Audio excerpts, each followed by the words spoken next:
আলহামদুলিল্লাহ বলতে থাকবেন, 10 টাকা খরচ হবে, 20 টাকা আসতে থাকবে।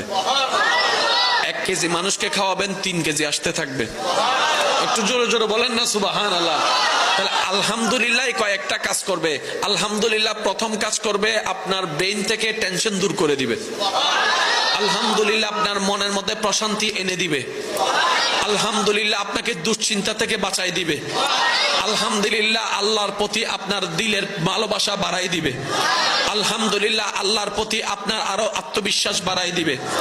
আলহামদুলিল্লাহ শুকরিয়া, আল্লাহর প্রশংসা, নিয়ামত আরো বাড়াই দিবে। বলেন সুবহানাল্লাহ। লাভ কি একটা না অনেকটা? জোরে বলেন, লাভ কি একটা না অনেকটা? তাহলে আলহামদুলিল্লাহর ভিতর লাভ আছে না নাই?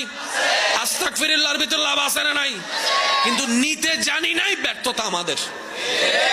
দেনেওয়ালা দিয়ে রেখেছেন, আমরা নিতে জানি।